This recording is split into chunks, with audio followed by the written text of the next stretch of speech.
निज यात्रा है, जीव की निज यात्रा। भक्ति जीव की निज यात्रा, स्वयं की यात्रा।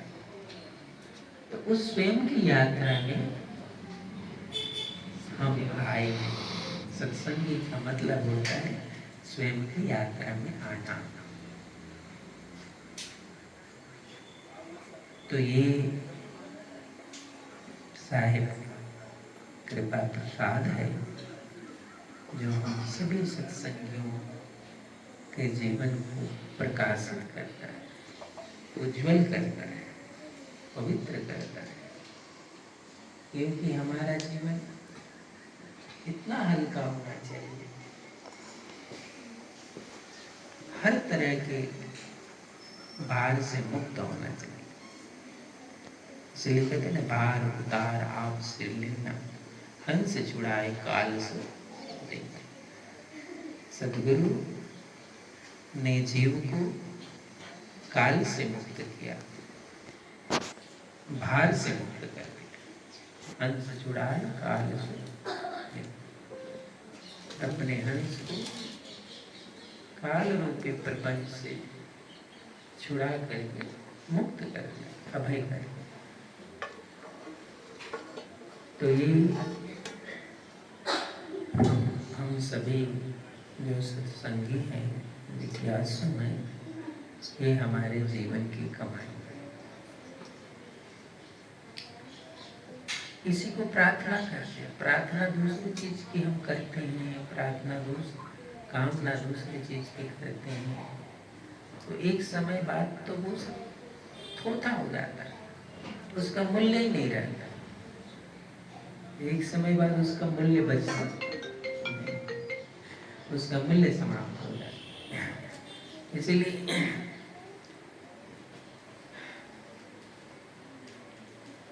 साहिब कहते हैं सहज ध्यान रहो, सहज ध्यान रहो, गुरु के वचन समाई हो। मैली सृष्टि चराचित राखो, देखो दृष्टि लव लागी। कहते हैं कि मैली सृष्टि चराचित राखो। ये सृष्टि कैसी है? सृष्टि की तरफ तुम बढ़ते हो तो रोज सृष्टि हमें मैली करती जाती है, हमें भार से भार युक्त करती जाती है। मैली सृष्टि चराचित राख, अपने चित्त को जब उधर तुम रखते हो तो रोज भार बढ़ता है।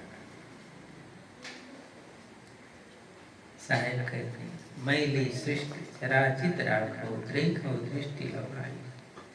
इसलिए अपनी दृष्टि को इतना उत्तम रखना, इतना पवित्र रखना कि साहिब इस मैली जो सृष्टि है, जो प्रतिपल मुझे बांधती है,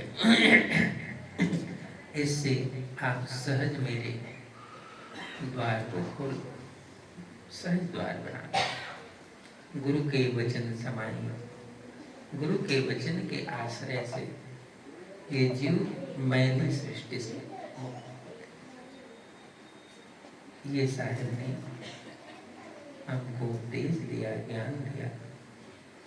तो आज इस शुभ अवसर पर ये सद्गुरु की पूजा विधान की रचना हुई, भक्ति के आश्रय में रहने के लिए, सुर की सही जगह रहने के लिए सद्गुरु कबीर साहब ने धर्मदास साहब को सद्गुरु की भक्ति का उपदेश दिया। क्योंकि सुरती जब बिगड़ती है तो वो पूरे तंत्र को हिला देती है। हमारे पूरा जो जीवन तंत्र है उसको हिला देती है। इसलिए सुरती सही रहे, सद्गुरु के दीदार और दर्शन को प्राप्त करें। ये सारा विधान धर्मदास साहेब ने साहिब के चरणों में बैठ के पाया।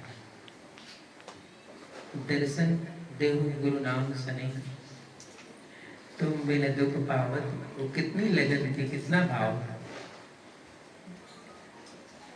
तुम्हारे दरस के बिना मुझे अच्छा लगता नहीं। एक छोटा सा दृष्टांत है, ये बहुत कीमती है।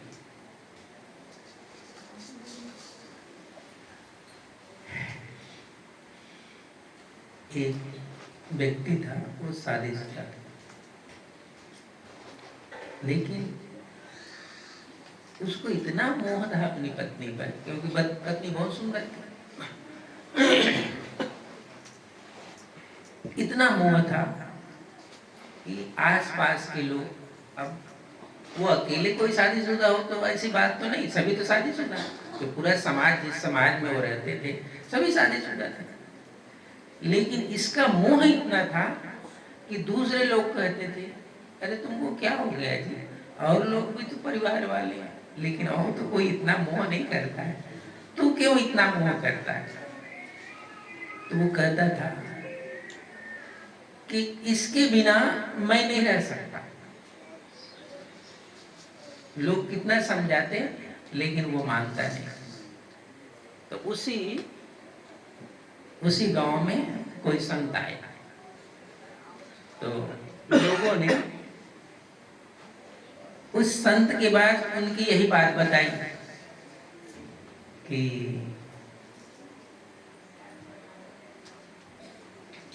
संत जी, हमारे गांव में एक ऐसा व्यक्ति है जो पत्नी के पीछे पीछे चलता है, उसके बिना रह नहीं सकता।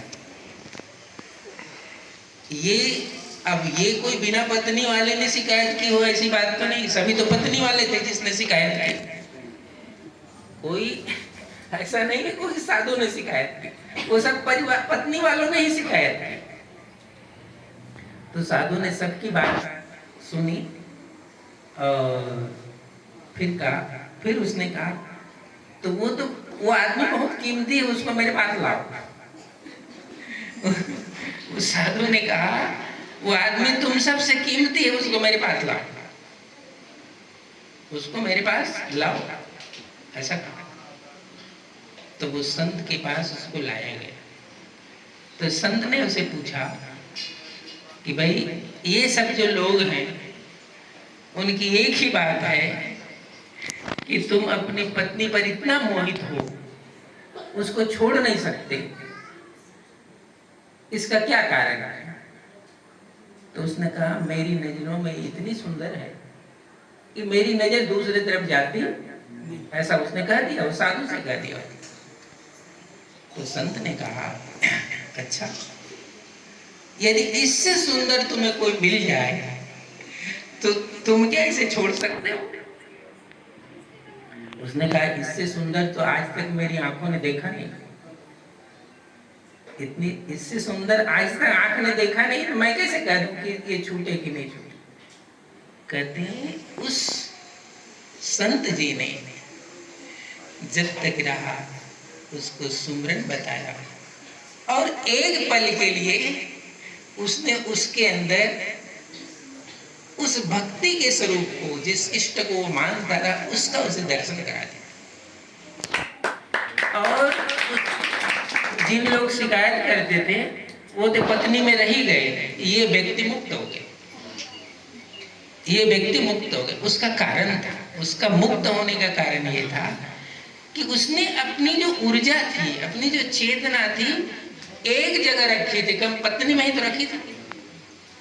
दूसरा आदमी भले उसकी शिकायत करता है, लेकिन वो तो दूसरों को भी देखता रहा होगा, ये फर्क था उसमें।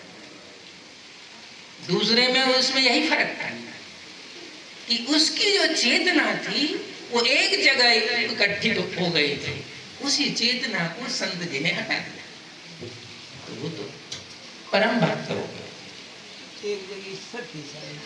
वो परम भक्त हो गया। इसीलिए तो उसने कहा था, तो उन लोगों से वो कीमती आदमी है कि कम से कम अपनी दृष्टि और सुर्ति को एक जगह तो रखा है, भले वो माया में रखा है, पत्नी में रखा है, लेकिन एक जगह रखने की ताकत तो उसने पैदा कर दी ना, वो दूसरे को देखता ही नहीं। यही उसकी कीमत है। तो उसी जो ताकत है उसको संत जी ने ऊपर उठा दिया, और जैसे वो ऊपर, वो ताकत ऊपर उठ गई, वो छूट गया। यही सहज ये सदगुरु मिलते हैं तो हमारी सहज ताकत को आगे बढ़ा देते हैं, हमारी सहज ताकत को आगे बढ़ा देते हैं।